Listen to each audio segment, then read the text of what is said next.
in this next episode of the Waboripedia, the figure behind the ink interview series, where we sit down with respected Horishi or traditional Japanese tattooers from all around the world. We will be sitting down with Horikei. Horikei is a Massachusetts-based Horishi, part of the Horimyo family, an extremely knowledgeable and passionate tattooer. Join me as we sit down with Horikei and learn more about the figure behind the ink. Horikei, thank you so much for joining, for making the time. Of course, man. Thank you so much for the invite. I'm really excited to do this. Yeah, awesome. You're based out of Somerville up in Massachusetts, is that right? That's correct, yeah. Chameleon Tattoo. We were the first shop established in Cambridge in 2000, and I worked there for 18 years, and now we've moved the shop to Somerville, and I've taken over as the owner and owner-operator tattooer. Nice, very nice, awesome. Yeah, cool. And thank you. I see this this really nice setup you got behind you. Is that part of the shop? Oh, thank you. Where you're at? No. I wish my shop was this nice. No, this is in my home. I have a little private studio area where I can come and draw and paint and just be by myself sometimes. Yeah. That's fantastic. Yeah, there's a lot of really cool stuff in there. Maybe we'll even talk about it a little bit later. But for now, let's just get right into it. Why don't we start right from the beginning? Why don't you tell us a little bit about your background and how you got involved with Horimono? Sure. So I started tattooing in 1999. As some of you may or may not know, Massachusetts made tattooing illegal in, I believe, 63 or 64. So it didn't become re-legalized until 2000. So I'm self-taught, and I ordered a kit out of the back of a magazine called Outlaw Biker Tattoo Review, because that's what we had back then. You know, there was no internet, and so got my kit and told myself I was gonna wait and bring myself in front of another tattooer and ask for some help. But of course I didn't, and it was a half an hour later, and I was in my room quickly trying to tattoo myself and making a giant mess of it. But I think the second I started tattooing, that spark was lit, and I knew I wanted to do it forever, right?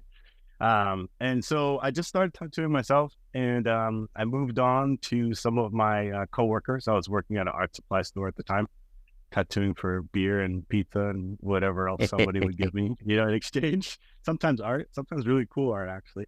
And I did that for a couple of years, actually. And I got really lucky because in 2000, tattooing became legalized in Massachusetts after a 10-year court bout headed by Stephen Lamphere. He's sort of an unknown hero in Massachusetts. And he fought it in the courts and became legalized in 2000. And I got into a shop called Dark Wave Tattoo, which was the second licensed shop in Massachusetts after the legalization. So I was very, very lucky. My timing was perfect. And I had a little bit of a leg up on some people. I wasn't great, but I got in the door.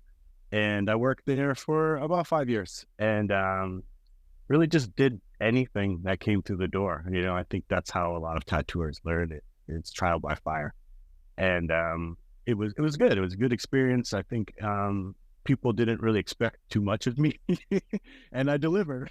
So, but being there for 5 years, I started to become a little more, stagnant and realized that I needed to move on. And I think from there, really started to spark that, interest in Japanese tattooing. I'd always had a love for Japanese art. And I think it really started actually when I was really, really young. My mother, who's now retired, was an art teacher for a really long time. So we would visit the Museum of Fine Arts consistently. And being a young boy in the, late 70s, it was really acceptable to let your kid just run around, right? So I would be running around the museum a lot. And I always came back to this one room that was specifically for Buddhist deities and armor. And there was, beautiful kabuto helmets with, they're just blacked out, soulless, really, really creepy and ominous. And I think something about that, I was very drawn to it. They had all the suba and no mask, and they had a an area in the back that was even darker and underlit. There was a giant Budo. And I remember being a little kid and looking up and being like, that thing is badass.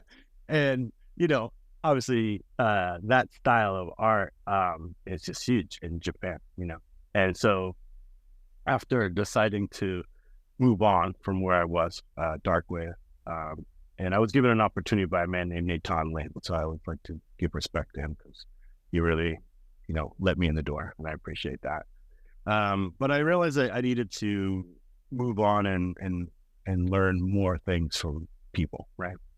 So once I had moved on to Chameleon Tattoo, which was the old location in Cambridge, I was there a number of years. I was there 18 years total, before I moved the shop, which is pretty amazing. Say I've worked for 25 years as tattooing, and I've only worked at 2 shops my whole life. Right? It's pretty wild. I started to really, really gravitate towards Japanese tattooing. But, when you look at like full body suit, like Horimono, it really is a symphony of things happening, right? I think, we all see it. We go, wow, I would love to do that.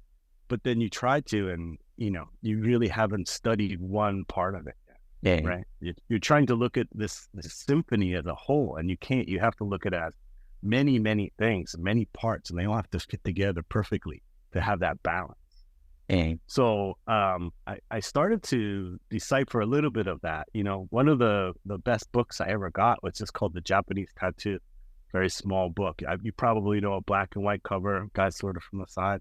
And it was a gift to me in like the 90s. And it had a lot of really, really good information in it. It talked about like Hanafuda and the cards and Yan and Kun and Za, right? And all of that stuff.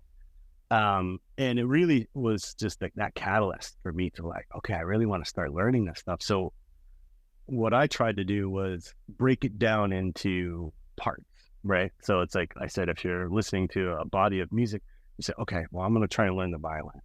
Okay. And then you learn the violin a little bit. Okay, now I'm going to try to learn the oboe, right?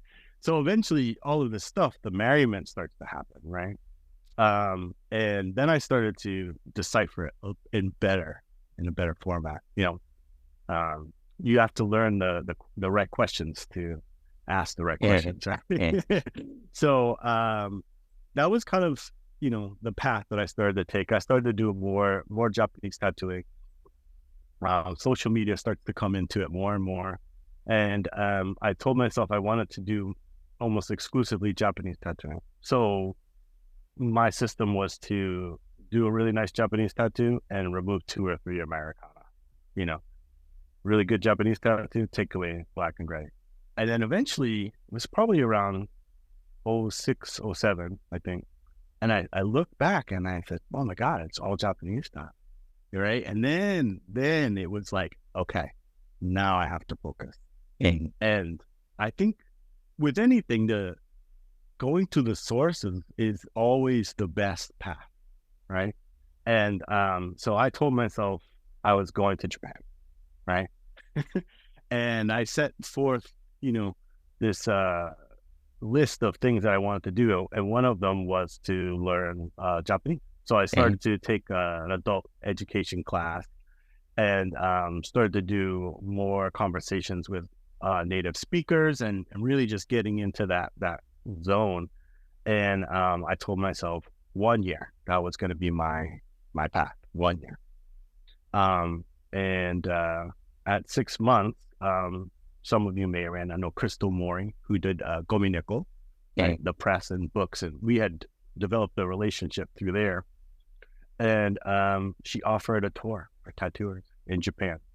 And it was exactly what I needed at exactly the right time of my life. I didn't have any strings, and it was amazing. And it was definitely the lightning bolt, that got me on that path. And seeing Japanese imagery in the flesh on the sides of temples, you realize the importance of all of that stuff, right? And like I said, all of those parts are different instruments, right?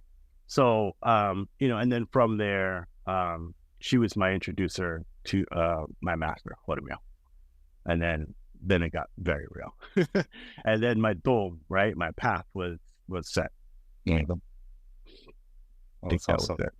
No, that's fantastic. And in fact, yeah, it was a question later on, but we can talk about it right now. Because in fact, if you look at, for the people looking at the video, there's people watching it on YouTube. There's going to be people listening on Spotify. But looking at the video in the background, you see a picture of Horikei here with Horimyo, his master. And then I think the picture next to you guys is the lady, Horikyo, as well, right?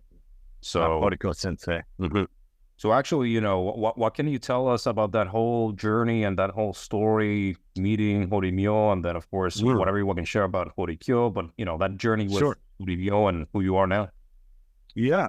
So my introduction was through Crystal Mori to Horimyo. She had been doing a production company for books and stuff, press, and she had recently done a book with Horiyoshi the third. The HBH3, I think it's called. Yeah. And so that was part of one of the tours. I went, I think, 2 or 3 times to Japan for part of the tour. And then my introduction to Horimyo through Crystal. And it was amazing because for me, it was real, right? That was like that moment where I was like, this is the real deal, right? Like, and I treated him with respect, right? And I think that he saw that right away.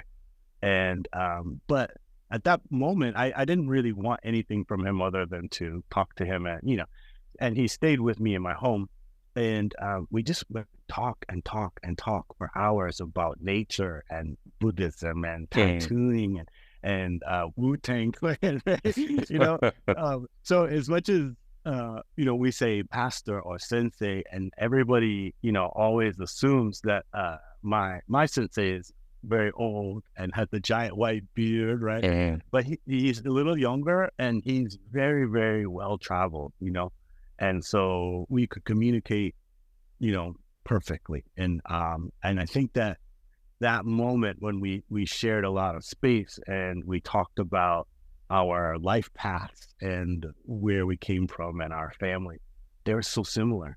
It was really interesting, and we were like, oh really, and then we realized, like, oh, we sort of are raised in a similar fashion, right? And then he obviously went home, and I went on another tour with Crystal, and I took a day off from the tour to visit Horimyo in Saitama, where he's based. I spent the day with him there, and he was tattooing someone, and I watched him take in a client, and the way that they did everything to me was just so amazing. He welcomed him in, and they sat down, and there was tea presented, there was an ashtray if needed, all of the things, and I realized, like, he really respects his client, right? So I think, like, especially in America, right? We were like, I'm the tattooer, you're supposed to respect me. But, watching this mutual respect that was based around Horimono. And it was really, really amazing to see it happen. And I think, watching the system in which he did it, and he had another client that was coming a little later, and he happened to be running a little late that time. And that doorbell rang, and, he asked me, he said, can you go let that person out? Okay. I went over and I opened the door, and of course he was quite shocked, right? To see, someone non-Japanese, tattoo. And I said, no, and he's like, daijoubu, it's okay, come in. And I brought him in, and, I remembered, the list of things. I said, ocha, do you want some tea? And offered him some tea, and got him some snacks, and, got him all situated. And Horimyo finished, and he came out, and he was, a little flustered because he was running late. And he's like, oh, can I get you some tea? Oh, you already have tea. Can I get you? Oh.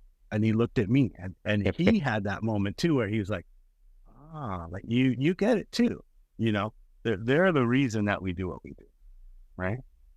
If you're an artist with canvas, you can just do it whenever you want. But if you don't have that person, then you can't have anything. So I think that was one of the moments where he realized that, he told me, he said, I have a Nihon kokoro, like Japanese heart, right? And I was like, wow, dude, I took that, very personal. And then from there, our relationship sort of grew more and more. And then finally, I showed more and more interest in Tebori. I had asked about it. And I'm also one of the kind of tattooers where I like to learn things, but I like to learn things by making mistakes, right? I think like being self-taught and being an artist, I think we like to problem solve, right? So I think, one of the things that I had heard from scientists, he was saying that that's the only actual scientific method is the mistake. And I always remember that. And, I learned my lessons hard, but then I learned them very well. Right. So, I think like I told myself I was going to learn Tebori. Right.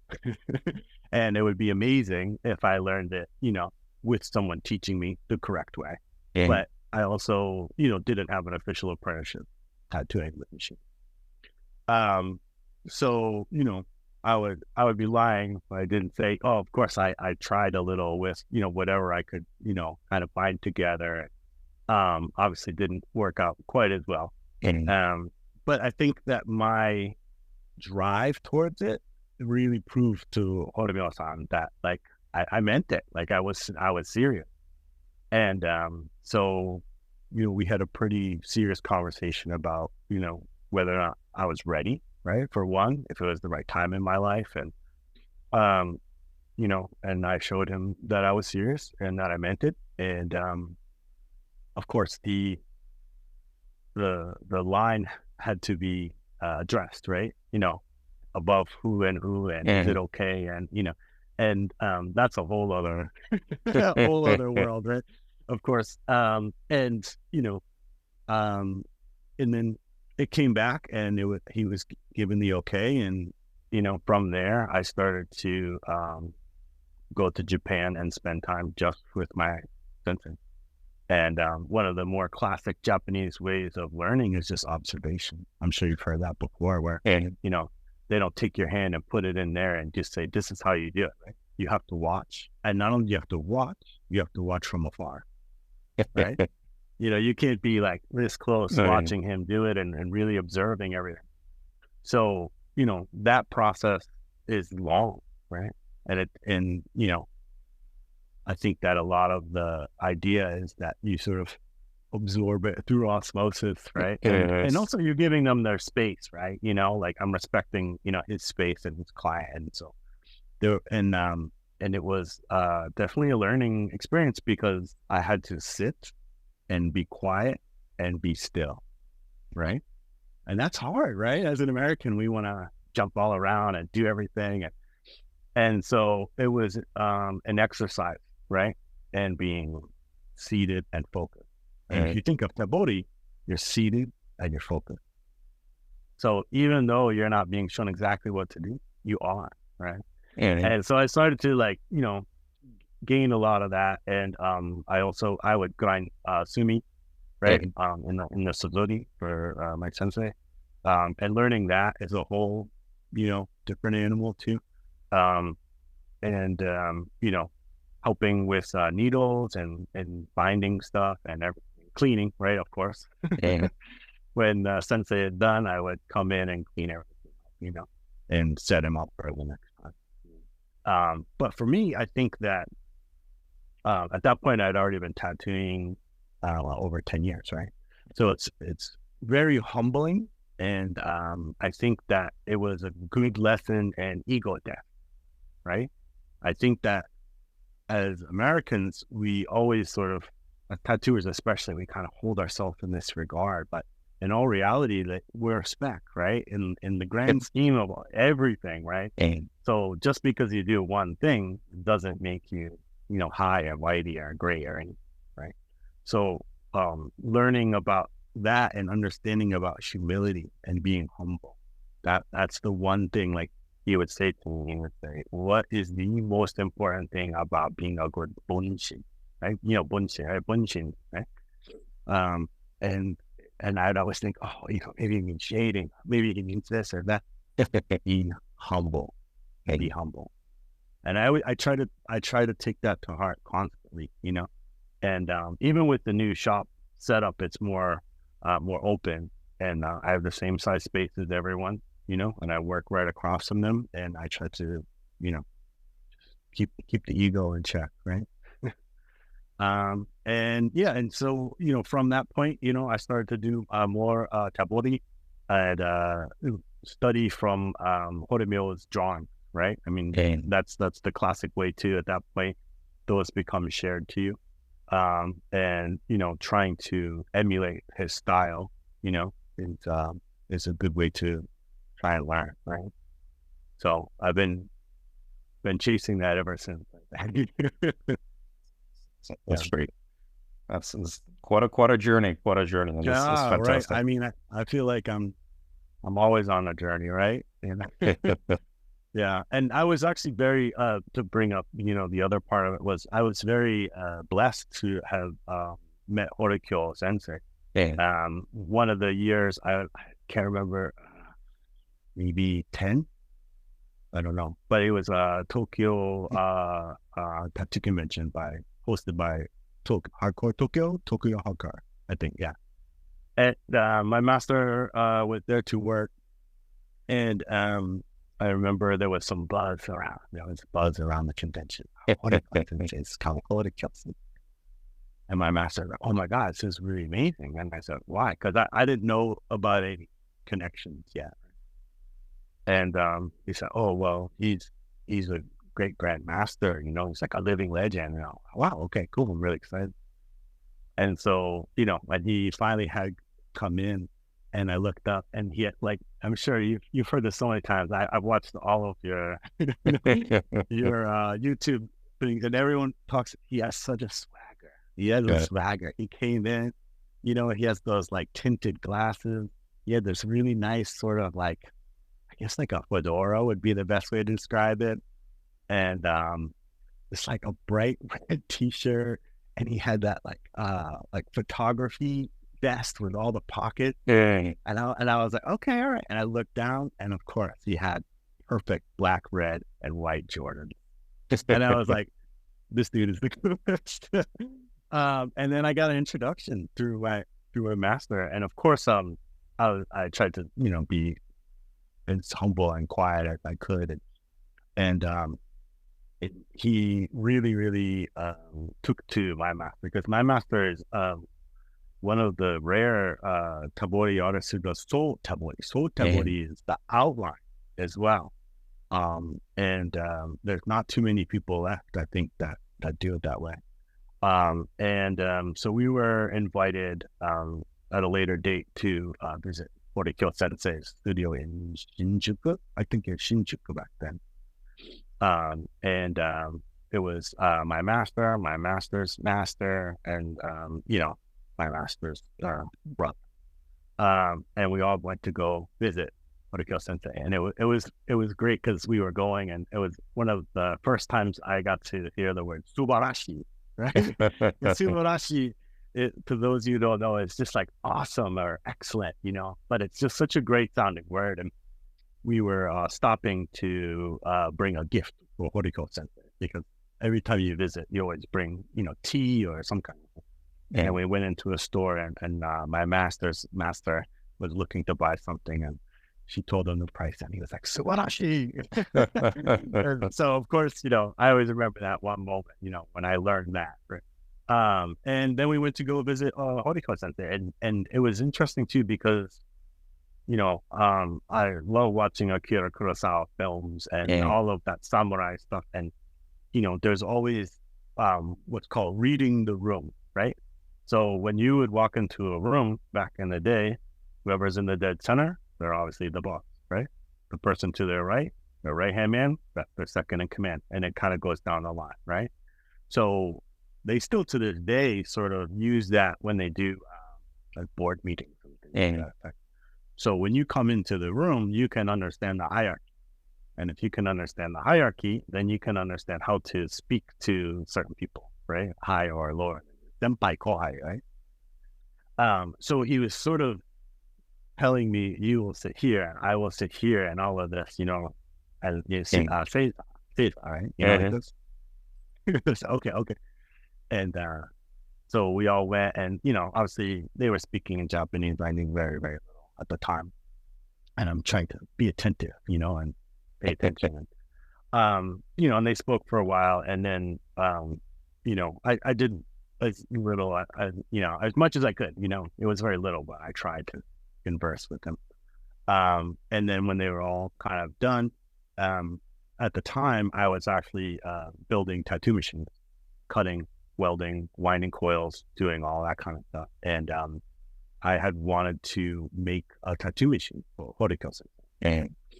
And but in order to understand how someone machine runs, you need to see it.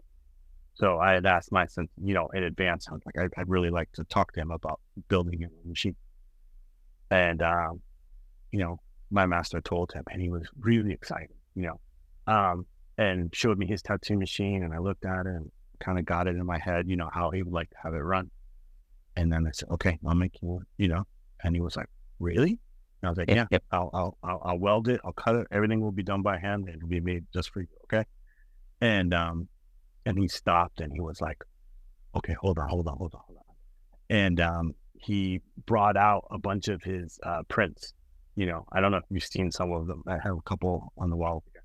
And they're just amazing. They're just beautifully printed on like immaculate rice paper. It's so amazing. And he handed me like, all of them. I think was like for you, And at the time, I didn't realize what an amazing. I mean, I knew it was awesome, but I didn't realize like how amazing that gift was, right?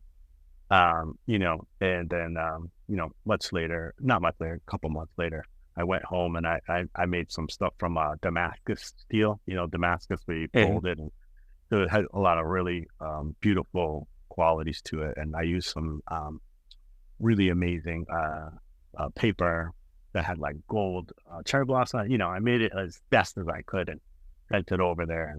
And I often think like, oh man, some of those tattoos, like maybe I had a hand in it, right? And like maybe he loved. I hope, you know what I mean. I hope he loved that machine and it got used, and his energy got kind of put into it. So and then we went out and had some food and drink, kind of classic Japanese style, and that was it. The one time I got to eat, and yeah. Nice. That's awesome. Well, no, that's fantastic. And in many levels, right? And in fact, just kind of pick up some of the things that you mentioned, right? But one of the facts, you making machines, right? That just goes to show how much you're into the craft, right? Making machines from scratch and then sharing with or giving to Horikei Sensei, right? And it's fantastic story. In fact, let me just maybe rewind a little bit, but I think I know the reason, but I just want to explore it a little bit. And it's around Tebori. So what attracted you to Tebori? Obviously, you mentioned that Horimyo does sole Tebori, which means everything's by Tebori, right? Like Horikei mentioned the outlining, the shading, everything's by Tebori.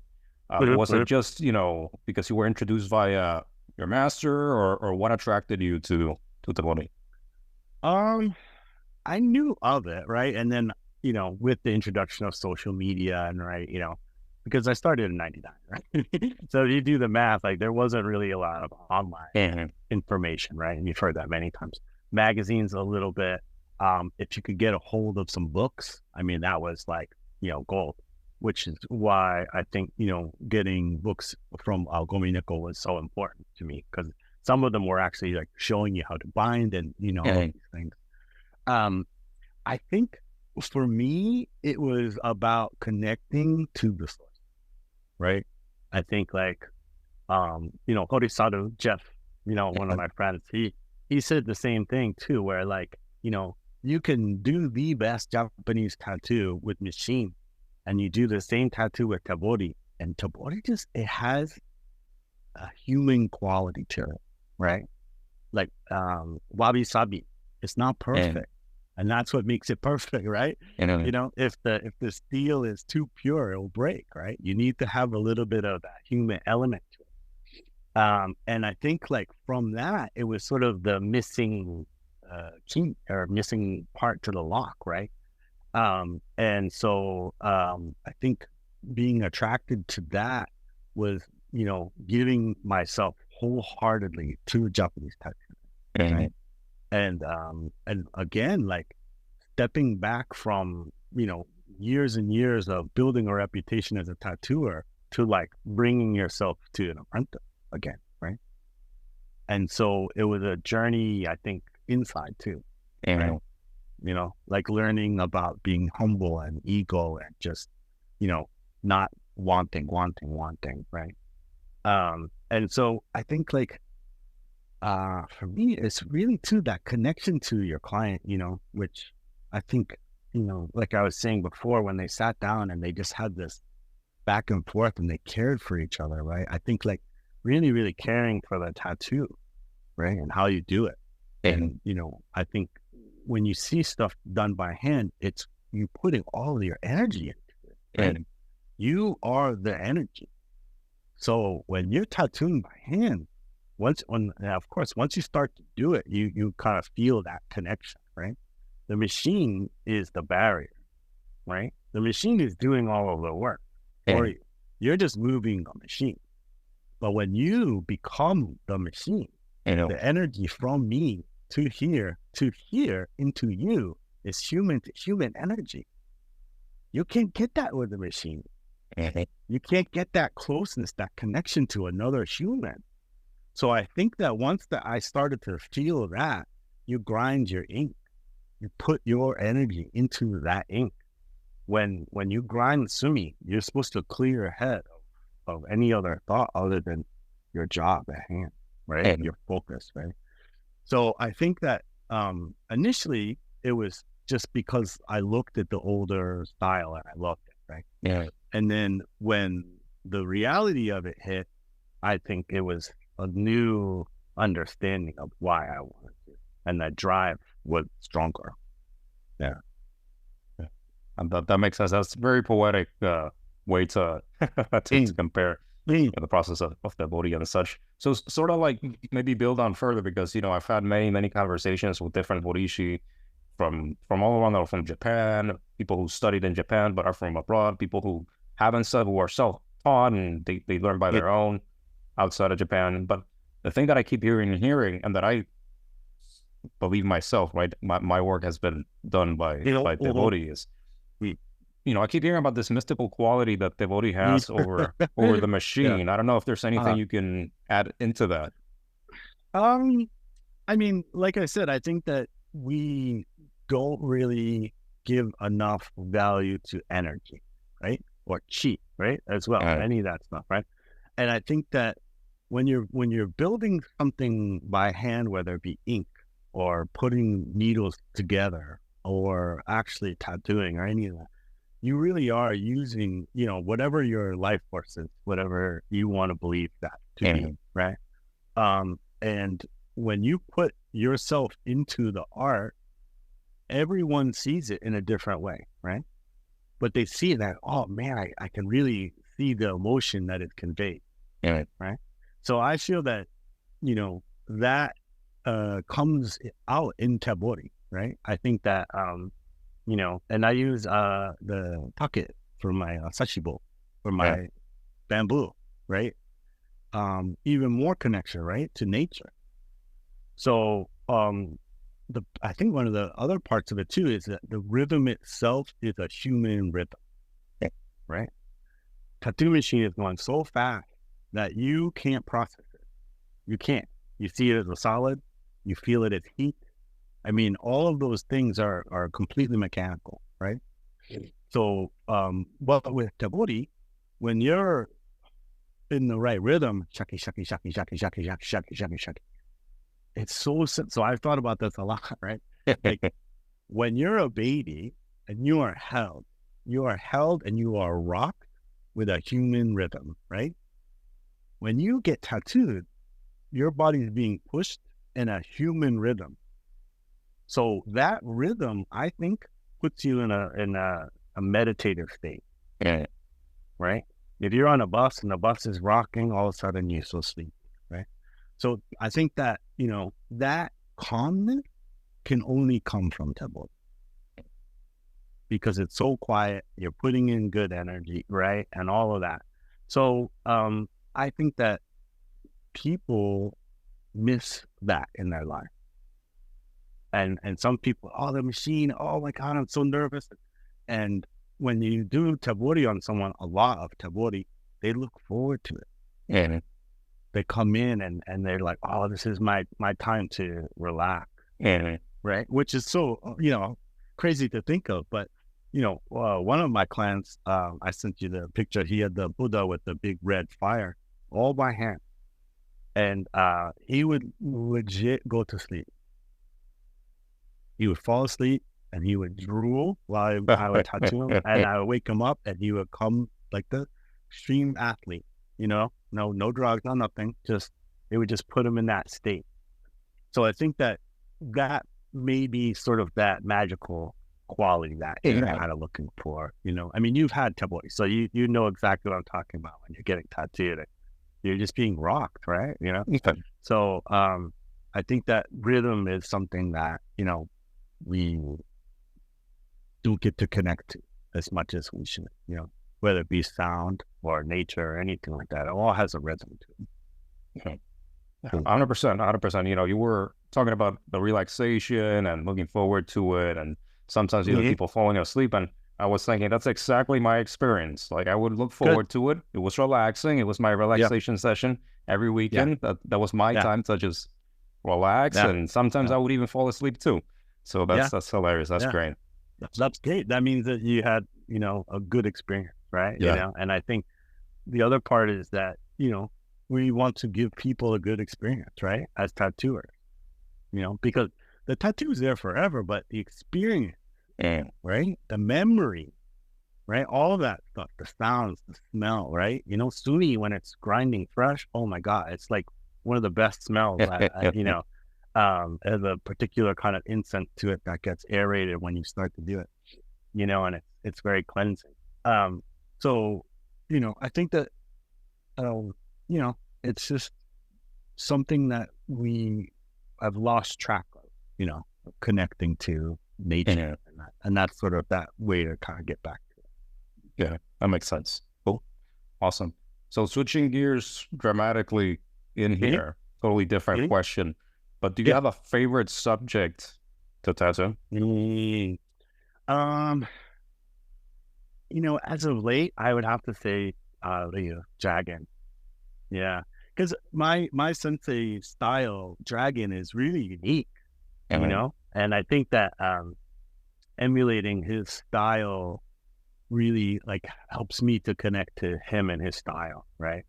And again, like what I was saying about how something can be many things, right? A dragon is many things.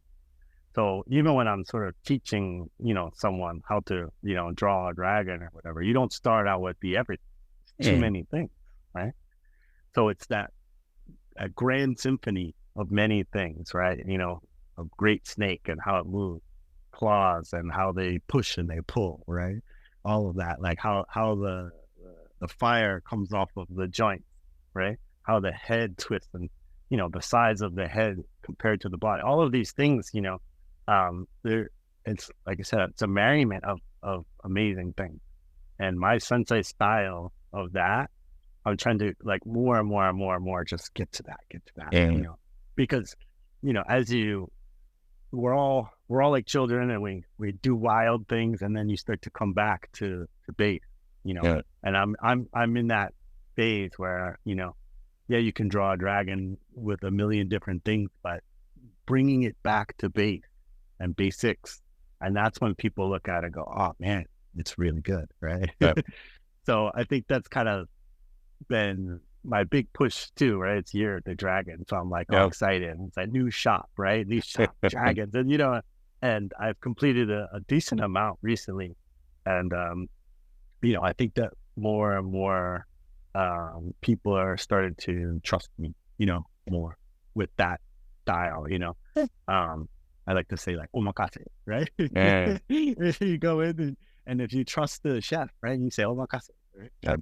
So I've been really, really blessed lately with a lot of clients coming in and just being like, yeah, I've been following you for 10 years on Instagram. I just want to drag and do it however you want.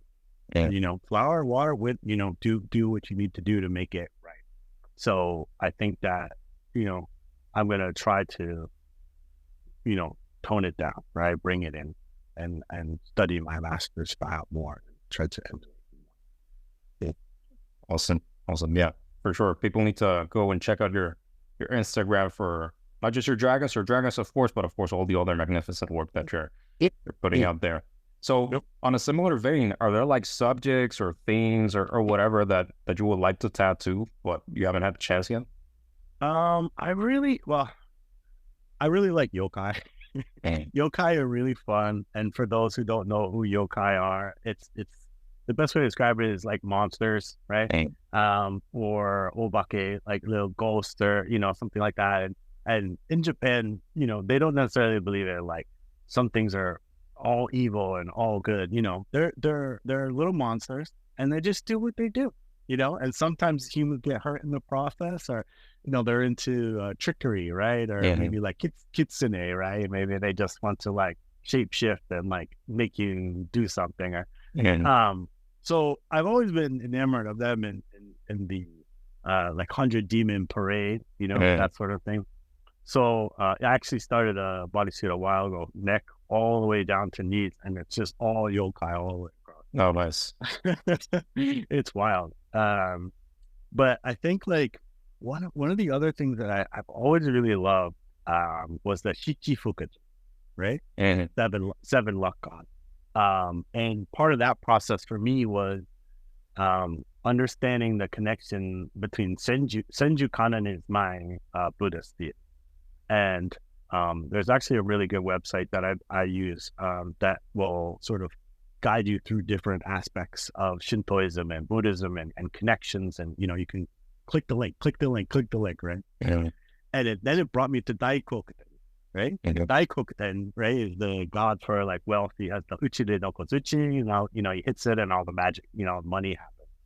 And so that led me to sort of the Shichifukaji, which I think there's such a really awesome combination of Japanese style and like Indian stuff, and you know, like Chinese, like everything sort of together. Because Hotai, right, is like the big Buddha, right? You always see a very classic big Buddha like that. And you know, they ride around on a giant dragon boat, right? And then in the sky, you'll always see a crane, and in the water, you'll always see a turtle. And some of the paintings are so amazing, right? Because they're always having fun. That's the other thing that I really like about them. Because even though like Bishamonten, right, who's like the patron saint for like warriors, really, right? He's so stern, and you know, but they're always portrayed in such a playful fashion, right? And I really like that about them. So I think, like, to answer your question, you know, what do I want to tattoo? I would love to do a front view of the dragon boat with all of the Shichifukaji. You know, I've seen it like maybe once or twice, but I would just really like to put, you know, my flavor into like their personalities, and you know, you can't miss with like a big front face dragon, right? So, no. Awesome. Well, for those listening, you know, if you ever feel like flying or driving over to Massachusetts, get yourself, come on in, sure, yeah. Awesome. Get pushed to the front of the line, right? That's awesome. What about like an outlaw or a scene from Suikoden? Do you have a favorite? You know, I used to say it was Chojan, right? Everybody loves Chojan. And I recently finished a full back piece, Chojan, and I was looking more and more. I think it's Brigands and Bravery, that book. Yeah. And so I was kind of looking. There's so many of them, right? You know, like Kuniyoshi really took his spin and just like, you know, went for it with all of that stuff. And there's one, and I don't remember the name because it was more recent that I saw it, but he is holding a deer above his head as a weapon. And he's about to throw the deer at a giant all white ape on the bottom. Do you know this particular one? I can't remember. That's crazy. But oh my god, it's such a like unique weapon, right? To throw a deer at a monkey. And I thought, man, that's wild. I would love to tattoo that, because it has all of the crazy hair all over the bottom. Like, and, the deer is completely upside down, and he's just holding it like a giant cinder block or something. But I thought, man, that's a really, really clever, character. I've read the Outlaws of the March and that kind of stuff and all the volumes and everything. And I love the 100-day hero thing. It's such a really classic Japanese, iconography, right? I mean, you could pick any one of them, that's actually, one of the back pieces that I did was based off of that. And I handed him the book and I said, here you go, you can't go wrong, and of course he picked the most complicated one I could ever do. But yeah, just all those stories were really great. And I really loved the fact that, Kuniyoshi, who he himself is rumored to have been tattooed, right? That was one of the cool things about Kuniyoshi. And Kuniyoshi sort of wrote the book, I think, for how tattoos look on the body, right? Prior to that, it was so underground, you never saw it. So it's kind of neat that I think like Kuniyoshi was sort of like the original bad boy, right? Yes. Being tattooed and being, enamored of these heroes. And how it got to be so big was he loved kabuki, right? So kabuki and no were so different, right? Kabuki was more for commoners, right? Kabuki was more like Chinese theater, right? Loud and boisterous and makeup and no masks, right? Like N-O mask, right? But no theater was more for the people of the court, right? High end and very, dodgy. So being an artist, Kuniyoshi, and being a tattoo bad boy, right? Of course, he would go to kabuki, right? And so he would see a lot of these, and he loved it the same way that we love like Hollywood, right? We love movies and we love our particular actors, and from there, I think he took his love of tattooing, and then his love of these characters, and then just started to do a lot of those characters with tattoos. Based on, I think we all put ourselves into our art, right? So I think he was sort of like, oh man, if I could be like him, put these tattoos. But, he really is the one that I think wrote, like I said, he just created the Bible for tattooers, like how it fits, what kind of background, what goes with what. I mean, it was all really spot on. But then, I think what happened from there too is he got notoriety, right? He got really popular from that, and he was like, oh, maybe more, right? Because the people that are going to kabuki were also these people that worship, these 808 heroes, but they were just commoners. They were just regular people, just like you. Same way, like when you go to see a movie and it's an origin movie about a regular person that gets superpowers, you're like, oh my God, that could be me, right? So a lot of these people that went to kabuki, they would see, these tattooed warriors because Kuniyoshi would paint them. And he really inspired like a new wave of Horimono, right? Not Irizumi, right? Not prison marking, right? So I think like, he really set the tone. And even to this day, I look at his stuff all the time. Kuniyoshi, Yoshitoshi, Hokusai, Kunisada sometimes too. Nice. Awesome. Yeah. Just to pick up on some of the notes there. Yeah, I see just going back to the one with the monkey, that one picture. I do recall that one, and the face of the monkey itself, I don't know. I think it's kind of cool. Wild. Yeah, it's wild. Yeah. Yeah. Exactly. Yeah. So that's a pretty cool. I can't remember the name either, but that's a pretty cool one. If it'd be awesome to see it done. Also, of course, shout out to Inge. Inge's the author of the of Brigands and Bravery. It's basically a book with so good. The outlaws, right? And it's really focused around the tattooed outlaws and talking about their story, right? It's not it's not a translation of the book. It's really describing the characters, right? So it's pretty useful for tattooers, right? You think? So definitely, if people haven't checked it out, for sure they should You check need that one out. Oh, it's a go-to. Yeah, Without- awesome. Yeah, no, that's great. And also, I like how you did an educational bit there about kabuki and no and Kuniyoshi. Sorry. No, that's fantastic. This is Writing great. out what I wrote. Yeah. No, this is great. This is what people love. People love to not just get to know the Horishi, the tattooer, and to look at your work, but also to learn, right? So this is great. Awesome. Thank you. So we're gonna walk through 4 of your tattoos, but before we do that, what can you tell us about your colors and your composition style? Well, I think as far as colors go, like as I was saying before, I'm really trying to tone it down. I think I got a little bit of notoriety for how well I can put color in, right? So a lot of the dragons and things of that nature, they're really, really vibrant. They're very, very solid.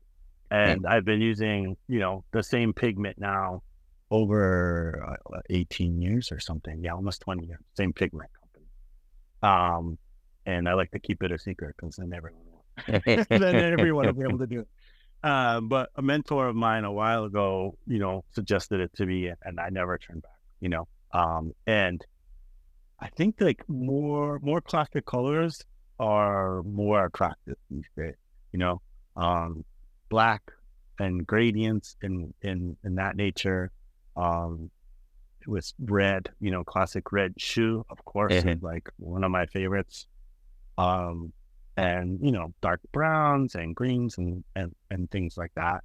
But if you go back through, like, I had like over 1,000 pictures on my Instagram with really bright stuff, and I think that American audiences want brighter tattoos, I think, right?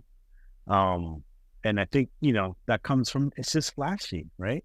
And one of the things that my master had told me too was that, when tattoos are viewed in Japan, the idea for a lot of it was that it was meant to be viewed at sunset or dusk, I think. Because during like Matsuri, right, the parade, usually at that time, if you're heavily tattooed, you don't want to be out in the open, right? So, as they're like raising, the thing. So I try to always keep that in mind, that tattoos should be viewed from across the street, and they should be able to have enough contrast to stand out at dusk.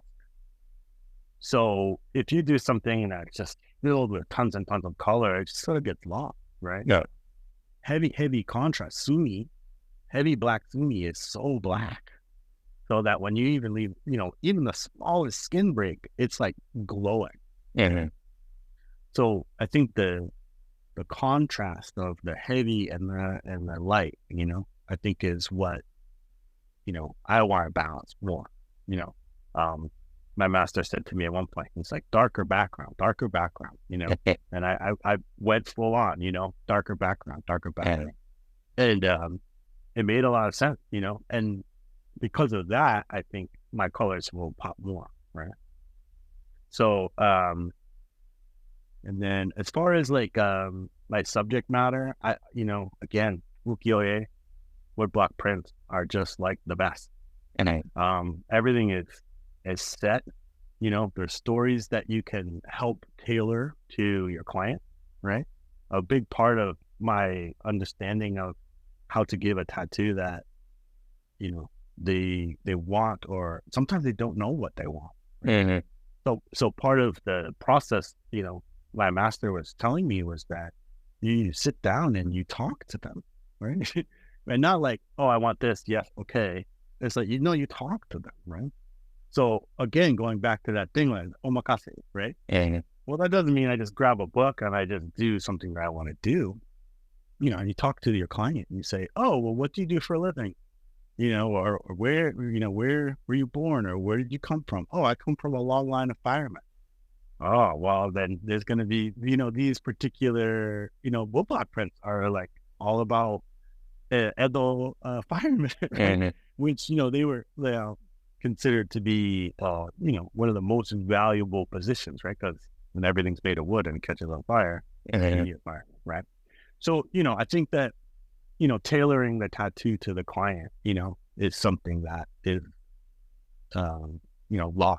You have to really want to do it, and you have to know these stories, right? And you have to look at these woodblock prints, and it's so much information. That's why I was like, oh, I wish I could have remembered the one with the monkey and the deer, But you're trying to remember information, and then you're also trying to remember information in another language, right? Trying to remember, so it can kind of get jumbled.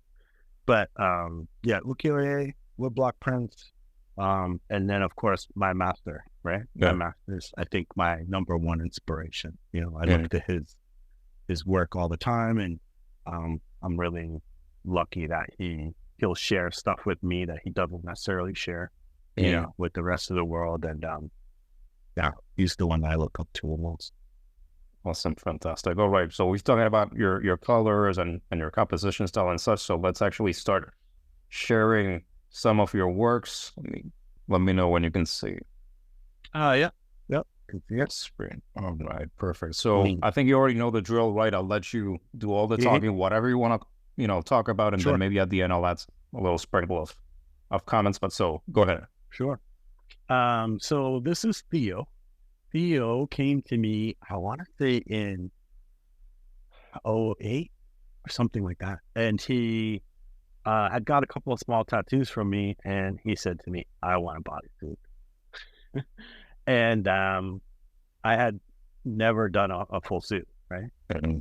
He's got a lot of, you'll see too, he's got a lot of other tattoos in there, arms and chest and stuff, but he actually had full back black tribal wings.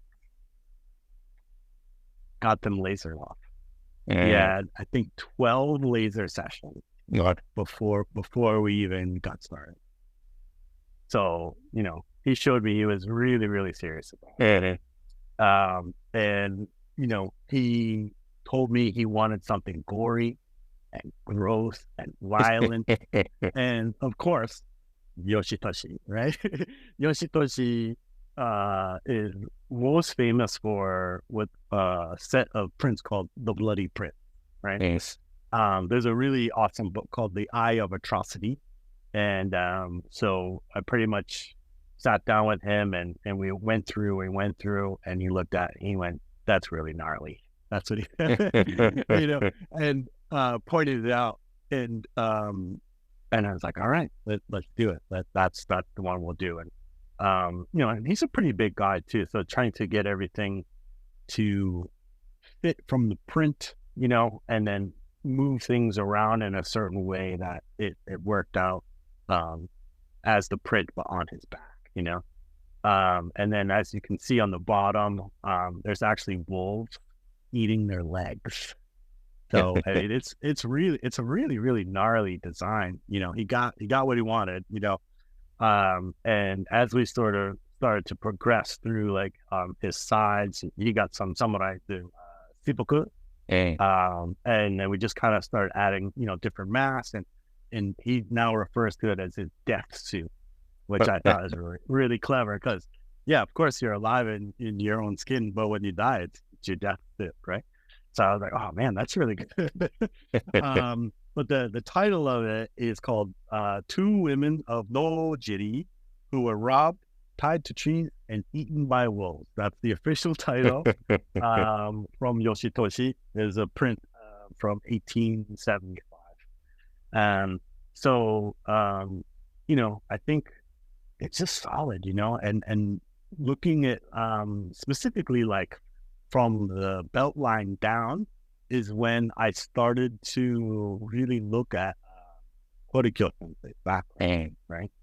How, his mikiri is so good, and that how he navigates the buttocks and then the tailbone and back down, no one does it like him, And if you look at almost all of my suits, I almost always do that same thing as a homage every time, right there, boom, boom, boom. And so this was kind of like the first time I had to really, really study how to navigate the mikiri and how it can fit, whether it's symmetrical or not symmetrical. And we just took our time and went through it nice and, slow. And then in the print, there's some pattern work on the kimono.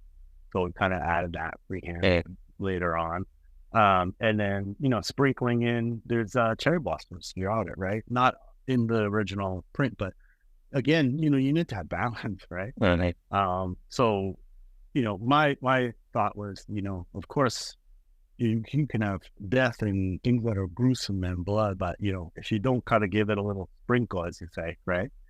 And just kind of like tone it down, you don't want to send someone down a path with your tattoo too, right?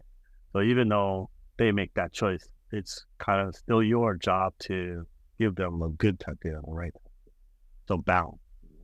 But yeah, he's a warrior, We've been like I said, going at it for a number of years now. And but yeah, I was pretty happy with how, like I said, the buttocks down to the knee kind of panned out, and it's funny because as tattooers, we focus on the things that the client and common people don't look at, right? And to me, I was like, oh yeah, cool, that looks good. Because again, from a distance, I can see that, and I can see how the mikiri is solid, right? And then all the gore is they spot on. Yeah, this is awesome. This is a fantastic piece, and I like it for many reasons. Maybe I'll call out a few of them, but I think in the West, you don't see that many Japanese style or traditional Japanese tattoos that incorporate, I don't know if architecture is the right word when I'm talking about trees, but those elements that bring something else beyond the foreground and the classical backgrounds, right? I know that, for example, Hideyoshi II was famous for having architecture and stuff like that in his works, right? But you don't see that often, right? So it's awesome. It's very refreshing to see that in here. I also like to... go ahead. In the print, there's definitely, you can see them tied to a tree, Yeah. So I tried to keep that in there. And then also, if you have sort of the breakdown, usually cloud and then sort of ground and then below ground, right? Kind of like in that format. So if you have these two people and they're hanging from trees, and then you have wolves, like, well, what do wolves stand on? Well, they stand on rock, right? Or ground, So using kind of the method to put them into their element, but not taking exact from the print, right? Yeah. Deciphering the print to be a better tattoo, right? Because if I did just from the print, you just, brown, right? For ground, then it doesn't look as nice, right? So you have to use sort of like your tattoo IQ, right? How do I take this? And, everything has to have balance, like you're saying. So I think like having the tree in there was really important, right? Yeah, that was the second thing I was going to call out. That I like how you position everything, and with the rocks or the stones, and then of course obviously the clouds and such, and obviously it goes to show your skill, right? Because like you said, anyone can just like copy paste a print, right? And then it might look hideous, even if it's a pretty good print. But then it's in the skill of the Horishi or the tattooer to actually execute it in a way that looks great on the body, and that's what we're seeing right here, right? With those elements that you called out, that you had to like custom tailor to this person here. So suits made to fit. Yeah, Yeah, that's awesome. Yeah, so I want to call that out, like you mentioned, the patterns on the clothing also very cool. In fact, let me I have a couple pictures of this particular work. Let me look at the next one, and here's a close up of the of course of the chewing action going on in there. Yeah. But there's also actually another thing that maybe I'll let you speak about it a little bit. But I see you had to work around some older stuff that was already in there. Yeah, incorporate. I mean, that's, one of the things that you'll see in Japanese tattooing is that Japanese will think about the entire thing all the way through and then decide, right? Whereas American tattoos, you roll in and, clients, and we roll, I want a tattoo, right? But we don't really think about the repercussions of time or financial obligations, scheduling obligations, all of these things, right? You have to have all of them for it to work, correct? So, I think like involving old tattooing is pretty commonplace, right? Over here, and yeah, he had like some underwater stuff, which is actually good because again, if you think of the position of, heaven, sky, ground, rocks, water, right? That sort of thing. So it was lucky that all that stuff was, kind of underwater, and, but yeah, you can see there's some waves that we sort of like built into it, as well, coming up the rocks to kind of indicate that, But yeah, and this photo was actually taken by a good friend of mine, Dave Martin, who's in the lower corner there. And he takes really amazing photos. And this was done at the Boston Tattoo Convention. And, I think it was 16 people with suits all come for photos. And yeah, he took some really awesome photos. Yeah. And yeah, everybody in Fundoshi too. I think, if you're going to do it right, you do Fundoshi and you do sandals. So it looks, really classic and good. Yeah. Awesome. Yeah. For those wondering from the previous picture, hey, well, what are those waves? Well, now you got the answer, right? And he's just tying everything together. That's pretty cool. I think we got one more as well. I really like this one. So this one you couldn't see in the first picture because it's a suit, but I really wanted to show this one because you could just see so many details that Horikei put in here. So I don't know if there's anything specific you want to call out, but I just love all these details and all these patterns and in the armor and in the clothing. It's based off of Kansuke Yamamoto was the character, and he was thought to be a great general, and great tactician, and died from arrows. So in the top part, you can start to see some of the blood on the pattern of his robe up there, and he's got arrows, all in him and stuff. But this is a healed shot on his ribs, So I think that's kind of, why it's so tight in that photo, right? Anytime you see the whole picture, we always focus on the face, right? Because that's what we do as humans. We focus on the face. So I really wanted to show off kind of, how detailed and all the armament was and how, meticulous everything is, and everything has a place and a place for everything. So even in the armor itself, you see that. But yeah, these nice flashes of color and flowers, things like that. Yeah. Oh, it's fantastic. I love all the details. It's just amazing. And this was done Tebori, right?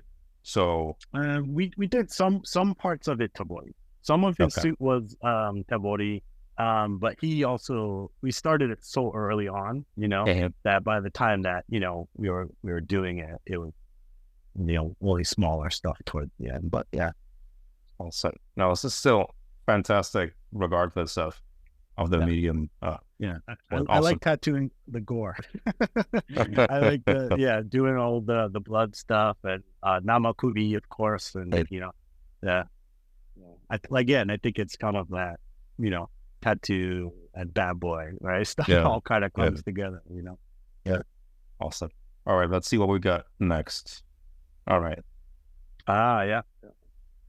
So this back piece is Kassenba, and then I might botch this, but I'll try it. It's Oteiroku.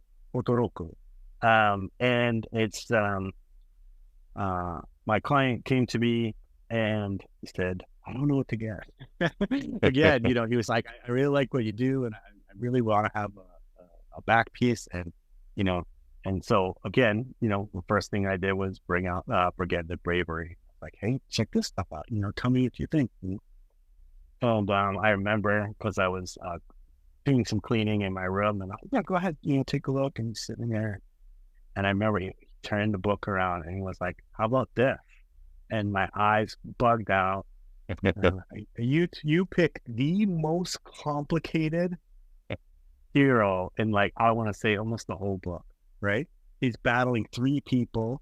There's all kinds of different robes, right? You know, and he's like, oh, is it too hard? And of course, I was like, challenge accepted. You know, I was like, okay. And I remember I drew it from scratch. You know, it's so easy. You know, especially with the 108 heroes, because there's a book. I don't know if you've seen it, but it's like 108 heroes of the Suikoden outline. Have you ever seen it? It's this big. It's all just outlined beautifully. It's all there. You can just take it, stick it on a Xerox, and boom. And but again, I told myself, listen, you know, if you are gonna take this on as a challenge, you need to learn from it, right? And I remember painstakingly drawing every, you know, part of it by looking and looking and looking, and then how to fit it onto the body, right? And we did a decent amount of it in Tebori, but you know, I think again, people they don't necessarily want it to take that long, right? Yeah. You know, even if the result, you know, looks a certain way or whatever, I think that we're just used to it being a certain speed. So unfortunately, you know, we ended up doing most of it machine after starting it by doing Tebori. But yeah, this particular character was an innkeeper. And going back to talking about Chojan, apparently in the story, Chojan goes into an inn, and Kassenba is the innkeeper, and they convince him to go with them to, you know, get some money or something to that effect. And it's really interesting because if you read through the story, you're like, oh man, this is really amazing. And he's going to, you know, do this amazing act, and he's going to fight these 3 guys. And then if you read through all the way through, and at the very bottom, it's like, no, he didn't do that at all in the story. This is all Kuniyoshi's, you know, thing. And I was like, oh man, really? So I thought that was really clever, where, you know, Kuniyoshi after a while was just taking liberty, you know, just doing it his way, you know, and you know, whether it was for popularity or, you know, who knows. But yeah, I'm pretty excited by this piece because, again, it was a challenge, right? You know, like how to fit all of these characters and how to differentiate between them. But I like how Kassenba's face in the center, again, if you step back, like, you know, it's a person, you know, and then you can see, you know, he has this character in a headlock, you know, you step back, you know, there's a head there, you know. And then the closer you get, the more it starts to reveal all of its into, you know, details and things like that. You know, even in the top, I remember we were looking at, there's this weird pattern that almost looks like, I don't even know, like molars. Right? And we were trying to figure it out. And I said, well, I'm going to stick to the original because that's how it is, you know. And, you know, and then we found another thing too in the lower part where there was like some very strange anatomy where you couldn't tell if it's the guy's chin on the bottom or like his head or, you know, and I sat there trying to figure it out. And, well, maybe that's part of the charm, right? Part of the charm of it not being this perfect thing, or maybe the woodblock carver, you know, carved something incorrectly, or maybe the inker maybe used the wrong color that day, or, you know. So I kept it in there, you know, and I'm glad that we did because it really held true to the original piece, you know. But yeah, and then obviously again, like if they're standing, you know, even though I think it's supposed to, the fight is supposed to take place inside, but again, in the original block print, it's just a white background. So putting them on rocks, but you know, breaking the rocks up with a little bit of green as well, you know, to kind of give it that separation. You know, so yeah, all the pattern work and the, you know, it's not necessarily a kimono. I'm not too sure what he's wearing. It looks almost more like Chinese style, you know, clothing, you know. But again, you know, outlaws of the martial art and stories were based from China, you know. And one of the only reasons really why they ended up into Japanese theater was that, if you write any kind of play that is anti-government in Japan, because all of the plays had to be authorized by, the country or the officials. And so the way that they ended up getting it in was like, oh no, it's Chinese hero. Yeah. This is all about China. And they said, oh, okay. And then by allowing that into, their kabuki, it sort of sparked the same, I think, ideology with, commoners. We're like, well, maybe I should stand up to the man, or maybe I should, fight corrupt officials. So in a way, it snuck in, and I think that's a neat part of our, Kuniyoshi's thing. Awesome. Oh yeah. Well, you pulled out exactly what I wanted to follow with the patterns and everything. In fact, I was going to say that, hey, maybe you're one of the American tattooers that starts to distinguish himself because of the pattern work, because I think that's something very special that can really be exploited, right, to give you that unique edge. So that's very cool to see. And I also wanted to call out what you did with your name there in the upper left. With Horikei, I love how you did that ukiyo-e coloring of it. That's fantastic. Thank you. Yeah, because, when you're doing printmaking, you can, half tone with your ink, right? And then you can do presses and stuff. So, a lot of times when you see, the signature, it's the one part where you can have a little bit of your flavor. So, yeah, just using, contrasting colors and doing stuff like that. It's kind of fun. Awesome. All right. Let's see what else we got in here. All right. So this is Cassandra. She came into me and said, I want Tenma Hajun. And she showed me the classic Horiyoshi, the third book, right? With the demons, right? Yeah. 100 demons? Is that what it is? 100. Yeah. And I looked at her. She had no tattoo at all. And she said, yeah, I want it, my whole back. Okay. And then again, sit down and talk a little, right? Try to get to know the person. And she said, yeah. She said, I want to look like Yakuza. just straight up, yeah, I want to look like Yakuza, And so I sat down with her and talked to her a little bit. I was like, you know who this character is, And she said, well, in the description in the English in that book, it's only like 1 or 2 lines, It's very, very plain.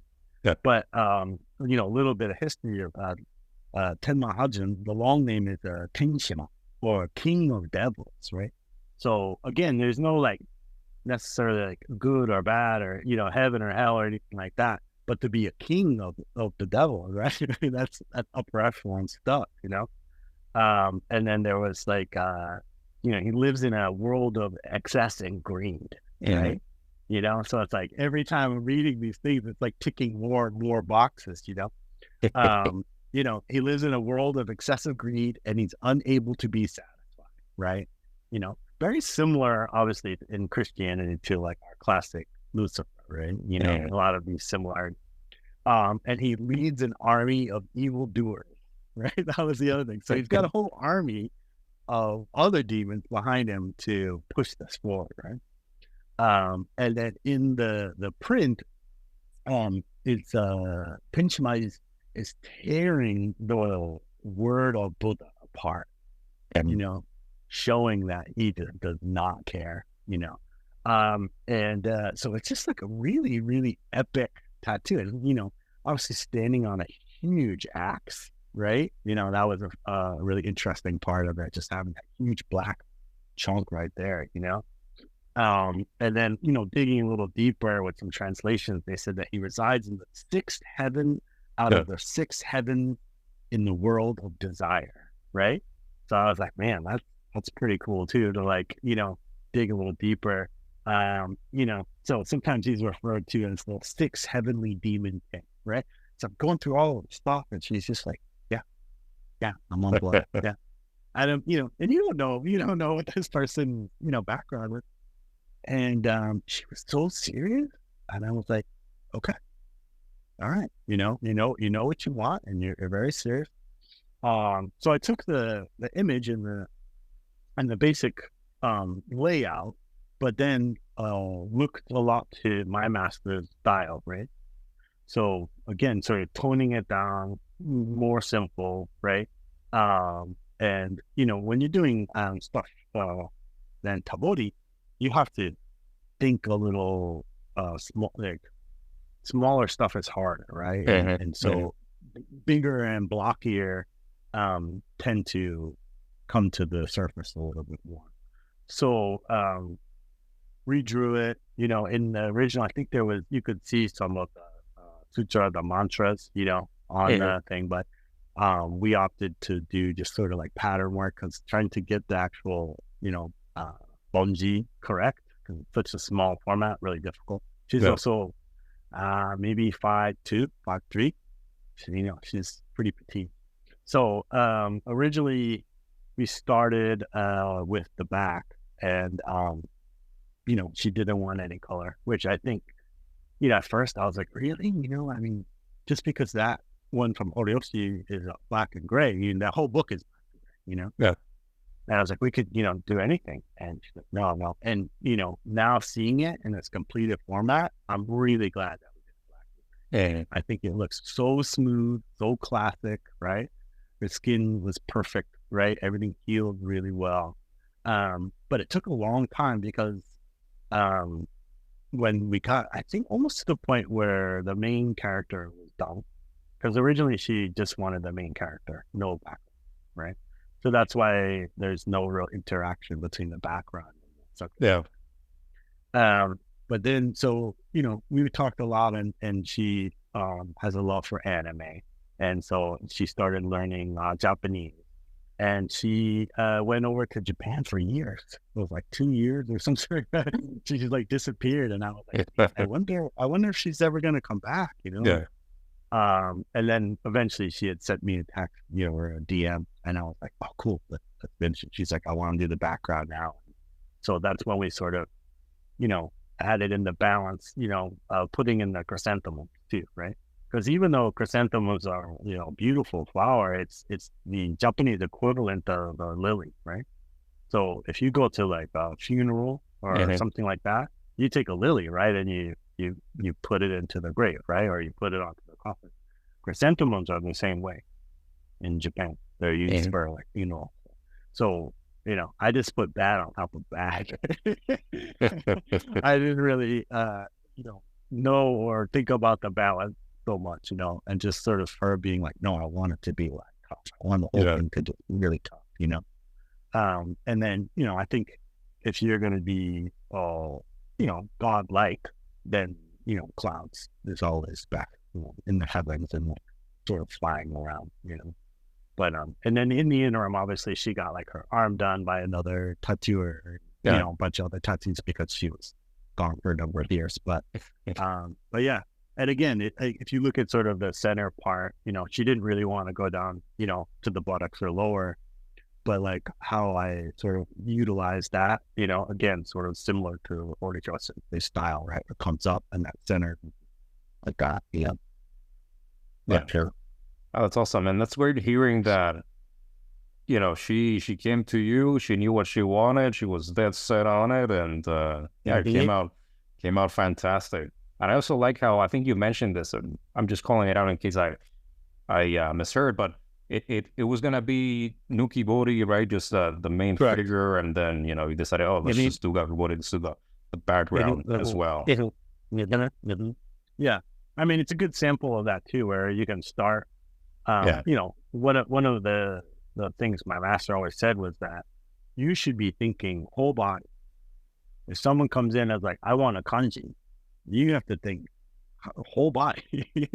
And I was like, well, it didn't make sense, And then once I started to do larger pieces, especially when the back is involved, right? The back is the main stage, right? Everything else they're just sort of supporting. I like to think of it like the main actor, actress, whatever you want to say, is your main character on your back. all of the smaller things that are kind of flying around are sort of like, your backups, right? And the stage itself is what they're on, right? So, with all of that stuff, that it all has to work together. And so, with that, I think that's important.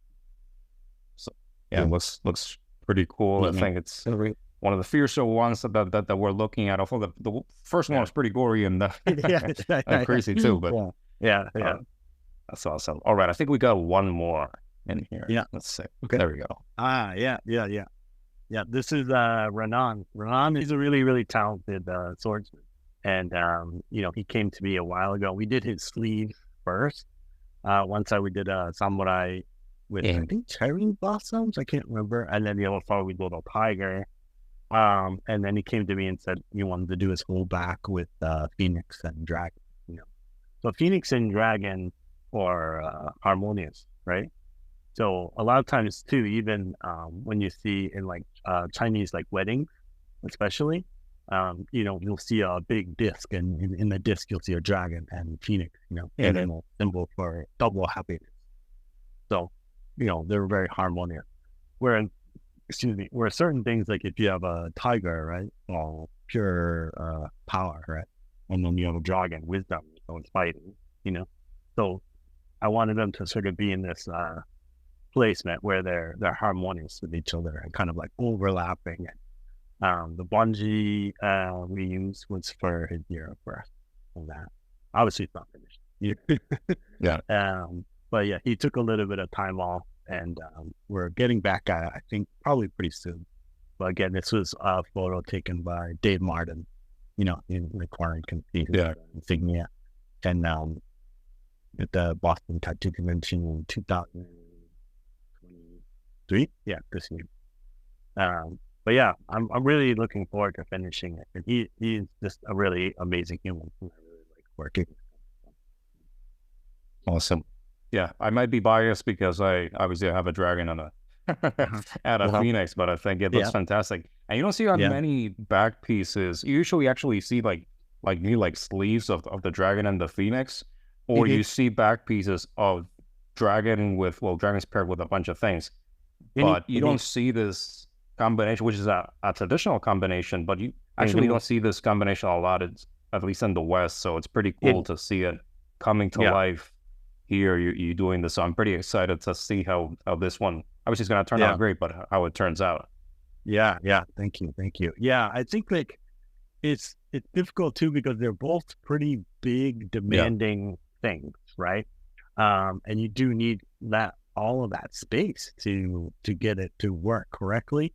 And you need to be able to really navigate the buttocks and the thigh, right? Yeah. And that's difficult, right? The back is flat, the big rectangle, right? Very easy. But when you start getting into like movement and, the buttocks is curved, the thighs curve in, so using that amount of space with two big creatures is was a feat, for sure. And, but I'm pretty excited for it. I can't wait to finish it. And awesome. Yeah. So those listening and watching, follow Horikei here on Instagram so you can see how this one turns out. I think it's going to be great. Awesome. Mm-hmm. Thank you. I think that was the last of the works. I'm going to stop sharing over here, get back to the main man over here. And this next question, I think I already got a glimpse of part of it, right? Because the question was basically what your view is on the Horishi-client bond while you're tattooing and after the work is done. We heard a little bit about, while the tattoo is happening, but want to get your thoughts on anything you want to add to that part, but then also once the tattoo is complete. You spend so much time with that person that, every 2 weeks sometimes, right? And, you really get to know that person, and I try to be pretty discerning about, taking on these big projects. There needs to be a good marriage of, their idea, my idea, their level of commitment, right? And I think that because of that, they really, really see your level, right? And when you spend that much time with people and you start to realize like you share similarities, or obviously I think the love of Japanese tattooing is the glue, right? It brings you together. One of the things that my master said too is that tattoos unite the world. And I love it. I love it because you don't need to know a language, right? Cool. Yeah, Yes. and so, but one of the things that I like to do, I've done it 2 times now. And I talked about a little bit in the photos and at the Boston Tattoo Convention. It's kind of like, the time to shine, right? There's a time to, like I said, to be humble, right? And obviously like work really hard, but then there's a time to be like, okay, here's what I've done, right? Present it. And And there aren't too many people in this area that kind of embraced it like wholeheartedly, or have, made their trek to Japan or did all of that kind of stuff. So one of the things you always see too, like especially in some of those books, like I think it's called Rancho. Was that the one? Yeah, that little book. That's cool. Like artistic, use of bodies and tattoos, and everyone's together, right? And so I think it was 3 years ago or 4 maybe now, but I did the Boston Tattoo Convention, and I started months and months in advance contacting my clients and being like, will you come to the convention, for a photo shoot and just, be in fandoshi, right? Fandoshi, classic Japanese kind of underwear. One of my clients makes fandoshi just for the other client. He's super cool and actually helps them and shows them how to do it and everything. That's why they're all done really well. Thanks, Bart. And so Bart also has a suit from me. And getting them together the first time, it was only, I think, 7 or 8. It was supposed to be 10, but and watching them interact with each other was so cool, because it reminded me of a lot of those classic tales of like in Japan, like tattoo societies, and tattoo clubs. And they always see those pictures. They're always hanging out. Everybody's in fandoshi drinking tea and smoking cigarettes and eating, yakitori, right? And they're just having like so much fun. And it's the love of tattoo that brought them to that point. And so I really, really like that. And watching, the clients be like, oh, you're the dragon guy. Oh, you're the phoenix guy. Because they watch each other's progressions, but they haven't met each other. So I think that like bringing humans together is like one of the greatest things you can do, right? So watching them get together is really, really fun. And so, and some of them still are like friends. They talk all the time, I don't have to be there anymore. So I did that again this year, 23. And it was supposed to be, I think, 20 people, but it ended up being 16 or 17. But that time we did it in an area where there was like kind of like a stage, and it really was just to like show the world like what can be done, right? And just to expose people to it. I think people have a lot of fear of nudity, right? Or just that kind of exposed. But when you see it and you're all tattooed, you're not fat, you're not this or that, you are tattooed. And I really like that. It breaks that wall, and you shouldn't be afraid of who you are. It doesn't matter who you are. Once you're tattooed, you're so empowered, right? So watching these guys, and girls be brave and stand, all together, they had that singularity.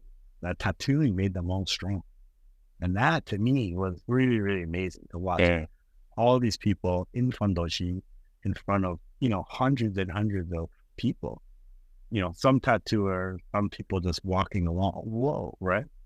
And so I hope to keep doing that And I like that some of my oldest clients like, oh yeah, man, you know I'm there. I can't wait to, you know. Or if I'm having a small photo shoot or something, hey, can you come? Yeah, man, I'm there. Sure, of course, you know. And so I like that it connected me to all of these people, right? Okay. You know, I think, you know, our lives are all about just connection to other humans. And, you know, tattooing has been that for me, is that connection to like-minded people, and, you know, and being able to like watch them change too. Mm-hmm. You know, when I first started doing the suits and stuff, you know, I wasn't married. Didn't have kids or anything, you know, so sharing that with my clients too, you know, and just watching them progress and have their own children and getting married, you know, changing jobs, and, you know, it's really awesome. And I think that, I can't, stress enough how it's, you know, one of the greatest things is connecting them. And, I can't wait to just keep adding to it. You know, I like to call it my tattoo family, you know, we get to meet up, you know, it's like a family picnic. Oh, hey, how's it going? Oh, you're done. Oh, awesome. You know, and, I think that, I saw that a lot in Japan too, like when we would go and visit, you know, Horishi, and they would take us around and be like, oh, you know, this is my studio. And then a lot of times, you know, they would want to show off their work too, right? So they would have some clients there. And there's many even times when, you know, they would take us to a restaurant where they had tattooed the chef, right? They rented out the spot for a little while, and it starts out with food, right? And then it starts out with sake. And then all of a sudden everybody's just in Fondoshi, right? You know? And I had that experience too, where, you know, I was just there and they were like, okay, we're all going to put on Fondoshi now. And I was like, what? Really? Oh, okay. You know, and I did it, and I sat down, and there's nothing more empowering than that. You know, I think that, so I got to see that in that format and that respect, I think, for your client and vice versa. You know, my name Horikei comes from Sonkei. Sonkei, like if you were to give somebody something out of respect, you'd say Sonkei shimasu, right? And so my last name being Kaden is a play off the sound K, right? And so I always try to think of that, you know, that having that respect for them, and, you know, they'll in turn give it to you. Awesome. Oh, it's fantastic. And it's really refreshing to hear. Like you mentioned, in Japan, it might be a little bit more common than, let's say, in the US, or maybe even in Europe, but it's always refreshing to hear, hey, you know, you spend so much time, so much money, and in some cases, right, just getting this piece together, right? So it's so nice that you can continue that bond and that enjoyment. So it's very cool to hear that you like to do some of those activities with your customers, with your clients, and yeah, that's awesome. So that's another reason to get some work done by by Horikei here and then be part of the club. I wish I could do more, you know. I wish I could, you know, take them out to dinner, you know, in groups and, you know, that kind of stuff. But obviously it's difficult when you start to get into that many people and that much schedule. But, you know, I think it's almost become an annual thing. Hey, you know, you want to come to the convention, you know? So I think they're starting to look forward to it, you know, and hopefully I'll just kind of keep growing it and keep growing it. That's great. That's awesome. All right. So I know we've, you know, for those listening and watching, it's actually 10:42 p.m. over here. I'm keeping Horikei up through the night. It's okay. It's okay. So last question for you here, but, you know, we've heard about your past. We've heard about and looked at some of the awesome stuff that you're doing. What's next in the foreseeable future for you? I mean, right now, I would say my focus is a little split, you know, with opening of the new shop. I think a lot of my energy is going into like making the shop, you know, do well. You know, I want people to know that we're there, and, you know, but I think just working hard, you know, like I always say, you know, to like my apprentice, stuff like that hard work begets more work. That's it. Right. So I think that, you know, just working hard is all I really have ambition to do, you know, and then, you know, being a good person and being a good human. And I think that allows me to continue to do what I love to do most, which is tattoo, and I think that, not having an ambition, I think helps to further you, right? If you get too ambitious, then it's like you're focusing on the goal, right? Not the path, the moment. And So I've tried to, be rooted in this moment right now, right? New shop and, everything, like I said, having the new shop and being married with 2 children. And now, of course, all of my tattoo artists are like my tattoo fans. and So like, then or it's stretched thin. So I'm hoping to get everybody sort of sorted, and then just keep working hard, and then that will kind of tighten up, and in the future, I think just try and be a good person. I think that's kind of my main goal. Is just to try and treat people fairly and with respect, and just keep trying to do the best I can in tattooing and family life and tattoo life and shop and all of those things, and just enjoy the moment.